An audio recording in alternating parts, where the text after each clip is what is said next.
আজকে এমন একটি রেসিপি নিয়ে আপনাদের সামনে আসছি, যেটা সবাই পছন্দ করবে। আর বৃষ্টির দিনে এই জিনিসটা খুবই ভালো লাগে ঘরে বসে খেতে। এখানে আমি পাকিস্তানি চায়না বুট নিয়েছি।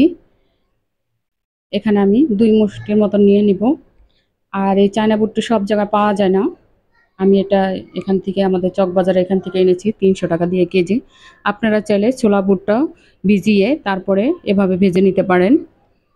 এটাই ভাজতে হবে এরকম কোনো কথা নেই। এবার এটাকে আমি কিছুক্ষণের জন্য ভিজিয়ে রাখবো, 10-15 মিনিট ভিজিয়ে রাখবো। আর এখানে আমি চীনা বাদাম নিয়েছি। বাদামগুলোকে আমি একটু, এখানে বাদামও নিয়েছি 1 কাপের মতন, এই দুটোকে এবার ম্যারিনেট করে নিব। এখানে বাদামের ভিতরে আমি 1 চা চামচ হলুদের গুঁড়ো দিয়ে দিলাম, 1 চা চামচ মরিচের গুঁড়ো, ধনে গুঁড়ো দিয়ে দিলাম আধা চা চামচ, স্বাদ মতো লবণ।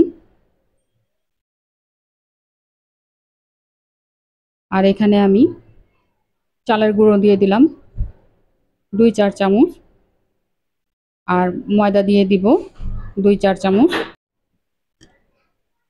দিয়ে এগুলোকে এবার এখানে আমি একটু আদা রসুন বাটা দিলাম 1 চা চামচ।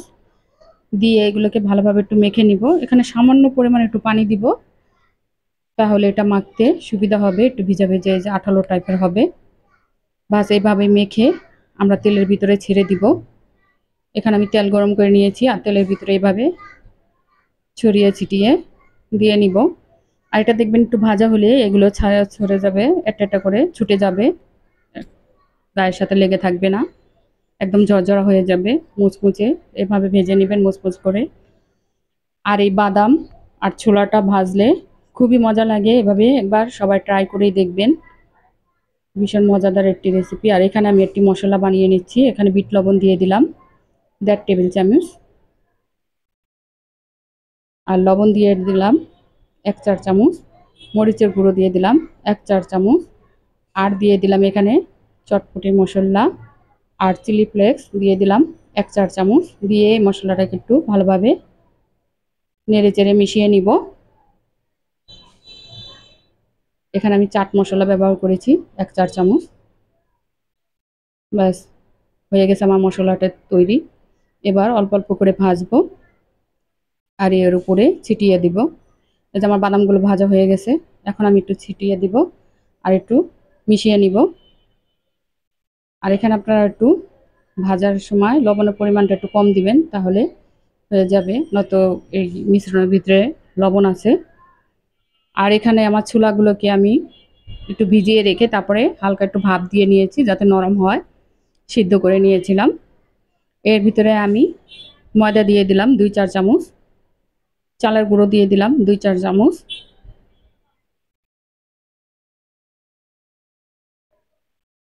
আর ধনের গুঁড়ো 1-4 চামচ।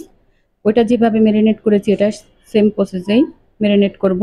হলুদের গুঁড়ো দিয়ে দিলাম 1-4 চামচ, মরিচের গুঁড়ো দিয়ে দিলাম 1-4 চামচ, আর দিব স্বাদ মতো লবণ। এবার সামান্য পরিমাণ একটু পানি দিয়ে আর আদা রসুন বাটা দিয়ে দিলাম 1 চা চামচ। দিয়ে এবারকে ভালোভাবে একটু মেখে, বাস এবার একটা একটা করে দিয়ে ছড়িয়ে ছিটে দিয়ে একইভাবে ভেজে নিব। আর এটা ভেজে আপনারা অনেক দিন ধরে সংরক্ষণ করতে পারবেন। যখন বৃষ্টি নামে ঘরে বসে থাকেন তখন এই জিনিসটা খেতে খুবই ভালো লাগে অবসর টাইমে।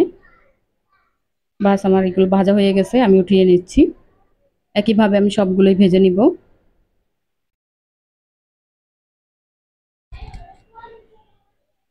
আমার ভাজা হয়ে গেছে, এখন আমি সেই লবণগুলো দিয়ে মিক্স করে নেড়ে চেড়ে মিক্স করে নিব। আর এই লবণটা দেওয়ার কারণে এটার স্বাদ দ্বিগুণ বেড়ে যায়। যে আমি দেখিয়ে দিচ্ছি আপনাদের কতটা মুচমুচে হয়েছে, দেখে নিচ্ছে বুঝতে পারছেন। একটু ঝাল ঝাল হবে, খেতেও বেশ ভালো লাগে।